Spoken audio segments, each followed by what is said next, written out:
que se torna muito popular acaba se envolvendo em algumas polêmicas, e com os animes não é diferente. Recentemente, o anime Dandadan estreou e ele já é um grande sucesso aí entre os otakus. Então, algumas polêmicas surgiram ao redor do anime de Dandadan e eu vou falar sobre elas nesse vídeo. Começando do início, eu quero falar sobre a polêmica que teve sobre a legenda e dublagem da Netflix. Essa polêmica aí tomou conta do Twitter principalmente, onde muita gente criticou uma frase utilizada pela Momo no episódio 1. Quando ela tá brigando com o namorado, ela chama ele de macho escroto, tanto na dublagem quanto na legenda. E isso fez com que algumas pessoas ficassem meio indignadas com essa dublagem, dizendo que essa é uma tentativa da Netflix de criticar e ofender os homens de alguma forma. E também teria uma questão ali de discussão sobre gênero e tudo mais. E uma galera também veio com papo de lacração e etc.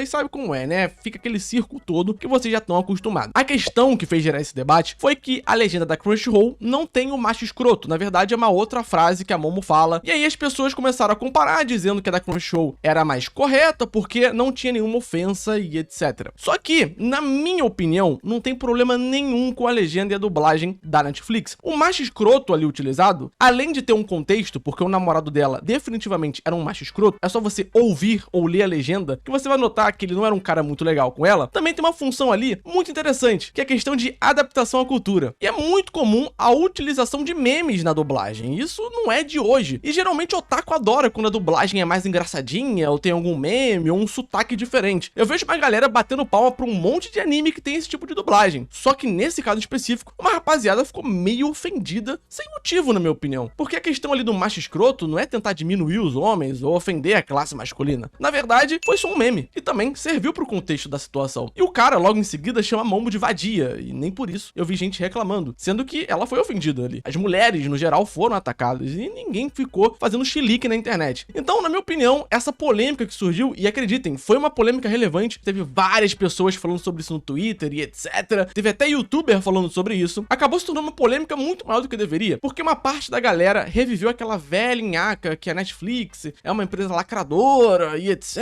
E vi com aquele papo de cultura woke, que vocês sabem que a galera fica colocando isso em várias coisas hoje em dia, animes, filmes, séries, jogos, em tudo que é lugar. Então esse debate sobre a legenda e a dublagem da Netflix acabou surgindo. E aí uma rapaziada falou que não iria consumir mais Dandadan pela Netflix, só pela Crunchyroll. E aproveitando esse gancho, a gente chega na segunda polêmica desse vídeo, que seria a dublagem da Crunchyroll. Sim, por incrível que pareça, Dandadan é um anime novo que possui duas dublagens. Uma dublagem da Netflix, que tá desde o início, e agora uma dublagem da Crunchyroll, que começou a sair recentemente. O motivo pra isso, ninguém sabe, por enquanto. Mas tem gente teorizando que foi porque a Crunchyroll notou que tinha uma lacuna no mercado, porque a Netflix estaria lançando uma dublagem que não ia de acordo com os fãs. Gente, desculpa, mas isso não tem qualquer sentido, porque pra Crunchyroll poder dublar um anime, ela teria que ter as licenças pra isso. E se ela conseguiu isso, é porque, dentro do contrato com a Netflix, foi possível fazer esse tipo de coisa. Não foi algo do nada. O chefe da Crunchyroll não olhou pra situação e falou: nossa, agora a gente vai bater na Netflix, hein? Vamos dublar o anime aqui. Não foi isso que aconteceu, mas tudo bem, vamos lá. E aí a galera começou a dizer que a dublagem da Crunchyroll é melhor e mais confiável em comparação à dublagem da Netflix. E também algumas pessoas, por questão de opinião, preferiram a dublagem da Crunchyroll, dizendo que a voz dos personagens era mais semelhante ao original e dizendo que o texto era melhor e tudo mais. Só que na minha opinião, a dublagem da Crunchyroll não chega nem aos pés da dublagem da Netflix. É a primeira vez que encontramos um humano tão beligerante. Como já temos laços de amizade com a humanidade, faça o favor de nos dar sua banana agora. A dublagem da Netflix, ela é muito boa porque ela traz uma naturalidade para as falas dos personagens. As frases que os personagens falam e a forma que eles falam é como se fosse algo que a gente veria na vida real. Então traz uma identificação maior com as pessoas que estão assistindo. Sem contar que dublagem não é traduzir ao pé da letra. Na verdade, é você conseguir adaptar, principalmente pro contexto cultural daquele país que a dublagem tá saindo. Então, na minha opinião, a localização da dublagem da Netflix é muito melhor do que da Crunchyroll, que eu achei meio mecanizada e muito direta ao ponto. Parece uma tradução mais literal. Parece que eles pegaram a tradução da legenda, que foi feita primeiro, obviamente, e colocaram pra ser feita na dublagem, sem qualquer modificação. Não teve uma adaptação maior pra fala. E, na minha opinião, isso não ficou tão legal. Nunca havíamos visto alguém tão agressivo. Nós temos uma boa relação com os seres humanos, portanto, nos dê sua banana. As vozes dos personagens, tanto na Netflix quanto na Crunchyroll, estão muito parecidas, inclusive. É algo que realmente me espanta. Até onde eu vi, as vozes dos personagens na Crunchyroll estão muito boas também. Mas na Netflix, até então, eu tô assistindo dublado o anime, eu preferi a dublagem da Netflix. Algumas pessoas argumentaram que a mixagem de som da Crunchyroll tá muito melhor do que da Netflix. Eu não sou um especialista em som para poder opinar sobre isso, então eu não notei uma grande diferença assim na qualidade do som de um para outro. Mas esse debate também existe e rola aí nas redes sociais, vira e mexe. Bora pra terceira polêmica. Essa polêmica aí tem a ver com censura, especificamente na China. Animes quando saem na China, geralmente sofrem algumas modificações, principalmente quando são personagens com um design mais sexualizado, se é que você me entende. Nesse caso, o que aconteceu foi o seguinte: no episódio 3, aparece lá a avó da Momo, que é uma idosa pra lá de bonitona, e lá na China eles deram uma modificada nesse design, tapando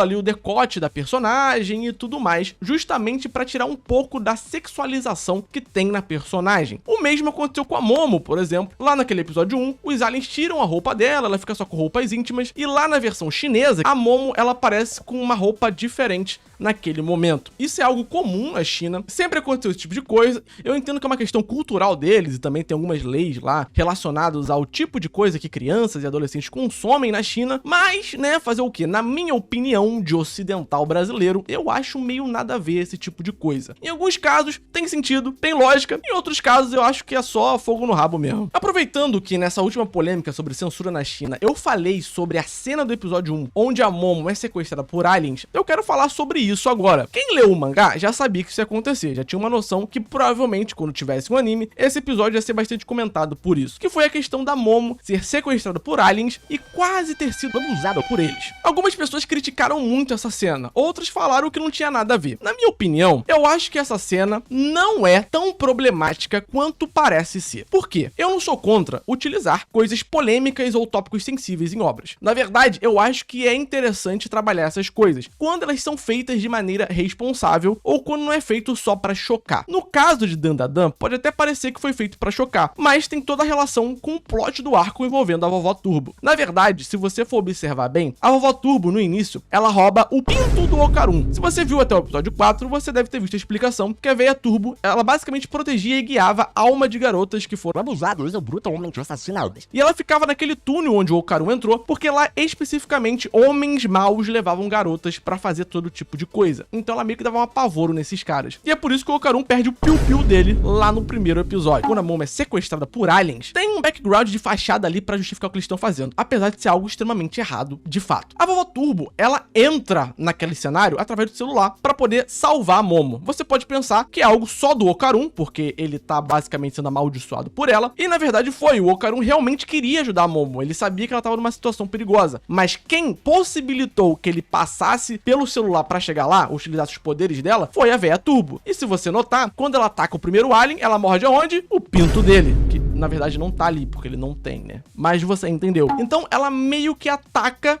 aqueles seres masculinos na região onde eles utilizam para poder abusar das pessoas. No caso, a Momo, ela tava prestes a ser abusada ali, porque eles queriam utilizar ela para reprodução e tudo mais, um bagulho meio creepy, que é muito comum, inclusive, em histórias de Alien. Então, pode ter sido também uma referência a esse tipo de história. Então, nesse caso, ela salva a Momo daquela situação. E isso só fica óbvio no quarto episódio, quando a gente descobre esse background da Veia Turbo. Então, aquela primeira cena, ela não serviu à toa só para chocar. Ela teve ali uma proposta. Claro, a gente pode debater aqui se toda a crítica que tem ali e tudo mais justifica a forma como ela foi criada e montada, porque é algo muito visual e pode realmente gerar gatilhos ou chocar algumas pessoas. Mas, de fato, tem um significado narrativo ali, tem uma ideia por trás, o que, na minha opinião, torna essa cena menos problemática, apesar dela continuar sendo problemática, porque, ao menos, ela tem uma razão justificável de existir. Sinceramente, eu entendo quem achou essa cena detestável e dropou o anime por isso. Existem vários animes que banalizam esse tipo de coisa, e esse é meu problema com a maioria desses animes que trabalham tópicos sensíveis, porque geralmente eles não estão ali pra poder fazer uma crítica ou pra poder trazer ali uma ideia interessante, eles só querem mesmo banalizar o assunto ou acabar fazendo mais merda em cima disso. E aí, na minha opinião, é uma maneira errada de utilizar esses tipos de tópicos, porque são questões que acabam influenciando outras pessoas e também pode gerar gatilhos em outras. Então, é algo que, na minha visão, tem que ser utilizado de maneira mais eficiente e também responsável. E aproveitando que eu falei sobre essa questão do episódio 1 e até falei falei um pouco sobre o background da Véia Turbo no episódio 4, vamos pra próxima polêmica, porque essa polêmica envolve um animador que animou nesse episódio 4. Geralmente, quando uma pessoa anima pra um episódio de anime, ela faz uma ilustração em referência à cena que ela animou e publica no Twitter, por exemplo, porque o Twitter é muito popular no Japão e também entre animadores. Nesse caso, essa pessoa, ela fez ali a cena das mãos que capturam a Momo, lá dentro do túnel quando a Véia Turbo captura ela. Só que a arte que o cara fez, basicamente, era a Momo sendo quase que molestada por essas mãos, o que ia totalmente contra a ideia do negócio, porque a Véia Turbo, naquele contexto ali, é uma yokai que tá ali pra poder guiar e proteger o espírito de garotas que foram abusadas. Ela nunca faria isso, sem contar que, obviamente, o cara tá literalmente fazendo uma cena de abuso gratuita ali, o que poderia fazer com que várias pessoas se sentissem desconfortáveis ou mal vendo aquilo. Então o cara simplesmente lançou isso no Twitter e dane-se, não tava nem aí pra nada. Obviamente, uma galera caiu em cima dele, o cara não excluiu o tweet até o momento que eu tô gravando isso, então meio que nem se sabe se ele ligou pra isso ou não. Mas pro cara fazer isso, ou ele não conhece a história do mangá, ou ele tem algum desvio de caráter. Pode ser os dois também, porque não tem sentido o cara fazer uma arte tão sexualizada, fazendo referência a um abuso ali, sendo que o episódio não fala sobre isso e a própria Véia Turbo é contra isso. Então, basicamente, é ir contra o próprio anime que ele tá animando. Nesse caso, o cara realmente foi muito paia e foi uma atitude muito besta dele fazer um negócio desse. Seguindo aqui, vamos pra uma outra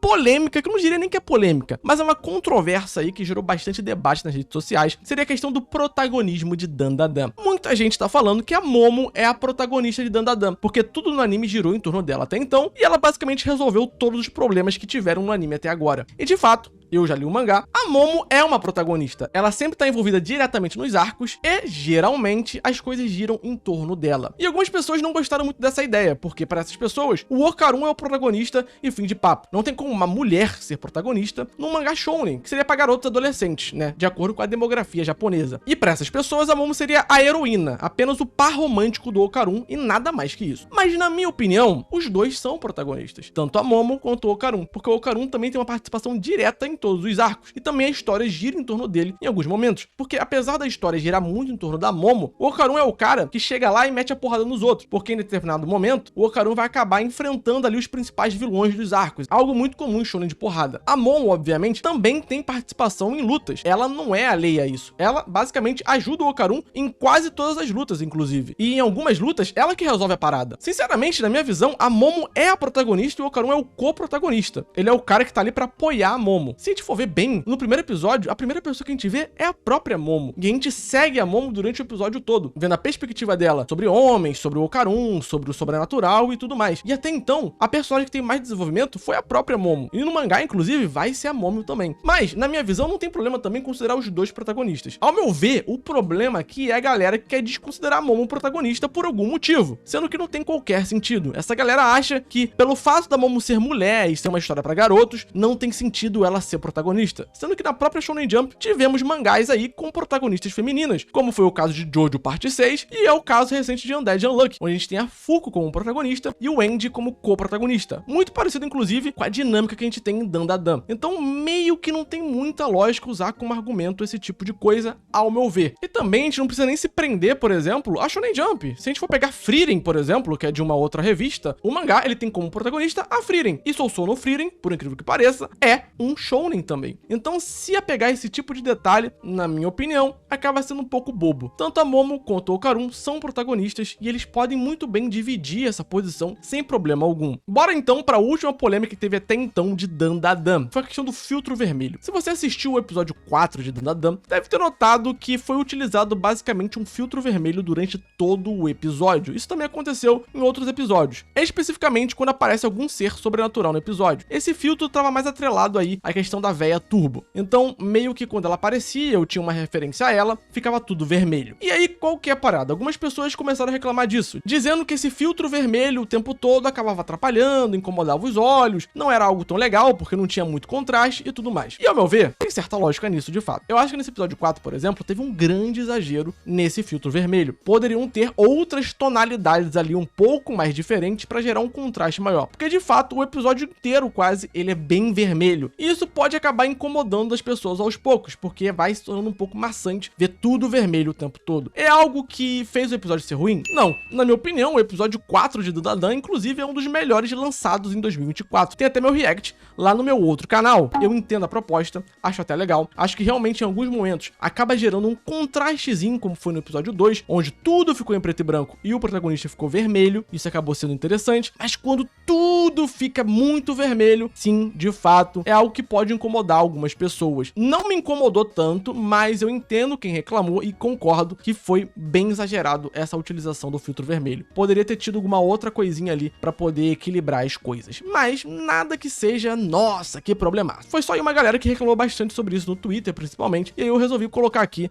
nessa lista de polêmicas. Mais polêmicas do que eu imaginava, inclusive, né? Comenta aí qual dessas polêmicas você acha que faz sentido, qual delas é realmente válida e qual dessas polêmicas não tem qualquer sentido, é uma polêmica boba e tudo mais. Eu vou ler todos os comentários e vou responder alguns comentários aí que forem interessantes. Muito obrigado se você assistiu o vídeo até aqui, se inscreve no canal porque isso ajuda bastante e eu te vejo no próximo vídeo.